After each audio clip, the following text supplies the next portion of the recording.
Hi everyone, welcome back to my channel. Today I'm going to be updating this fish roast recipe with adequate measurements as per your request. So let's go straight into it. I'm using 3 cups of all-purpose flour, and into my flour I'm adding a 1/4 teaspoon of salt, 2 full tablespoons of sugar, a 1/4 teaspoon of baking powder,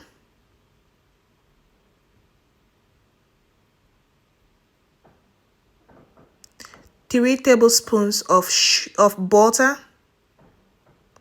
You can use margarine and it's same measurement as well. But if you have vegetable oil, half a cup of vegetable oil is okay. An egg. And then we mix. For water, we'll be using up to a full cup of water. So we'll mix the dough perfectly well first before adding water. So at this stage, we can come in with our water and mix. If the dough is soft, feel free to add extra flour. And if it's too tough, feel free to add extra water. So mine seems a bit soft, so I'm adding extra flour for it to gain the consistency that I want. So this one is perfectly okay now. You can see how the dough looks, not too tough and not too soft. So this is the perfect consistency for fish roast. We're going to place this aside and let it rest for about 30 minutes to 45 minutes while we prepare the filling. So I'll transfer it into a pot, cover the pot and let it rest. While it's resting, let's get ready with the vegetables that we're going to use for our filling. I'm using green beans, carrot, spring onion, and 2 tins of sardine. So just get them ready. If you're new on my channel, please do not forget to click on the red subscription button. And for all my old subscribers, thank you for always jumping in. Like and share the video if you can. So these are the ingredients I will need for our filling.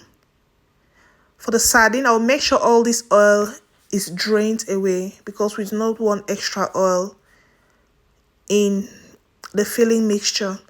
So this is the sardine oil that I've drained out. I'm just using part of it to fry the vegetables. I'll bring in my onion and spring onion.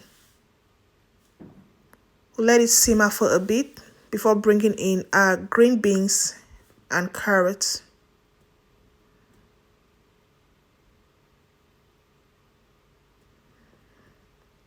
We'll let it simmer.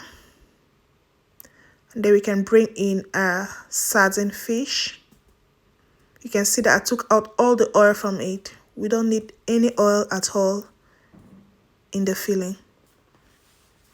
So we'll mash the fish with the vegetable and mix properly. Then I'll put in a few ingredients just to spice it up and make it taste better.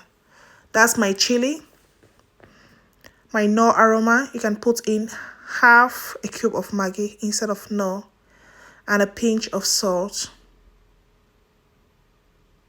We mix properly. So this is all about our filling. So we get back to our dough and get started with the rolling and filling.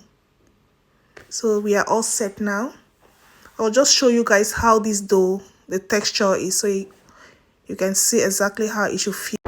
So this is how our dough should look like. So we start now to roll. You cut some part of the dough and then roll. Put in the filling. I'm using a teaspoon, so I'm using 2 teaspoons of it. Pinch the endings. Make sure you pinch the endings as I'm doing. Focus on the edges and roll over. Because if the edges are not well sealed, it's just going to scatter in the pot and just cause a mess. So you can see what I'm doing, pinching the edges before rolling. So this is all that I have for the second part of it, and we continue the frying. I've been using this oil previously for frying, so that's why it looks this way. We drop our fish rolls in. The oil does not have to be too hot, not smoky hot, but it should be hot enough for the frying. So I turn my cooker to 5 while frying, and that's the right temperature for it. So this is how our fish roast look like, and this was kind of like straightforward. This is a very good snack to just make at home and eat. Quite straightforward. I prefer the golden brown color, so this is the stage at which I'm taking it out. But if you want yours a bit darker than this, you can let it last longer on the fire.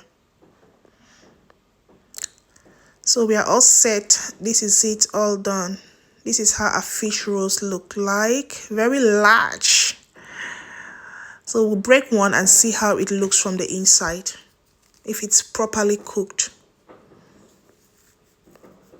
Wow, look at that. Look at this. It's well cooked. Look at the filling.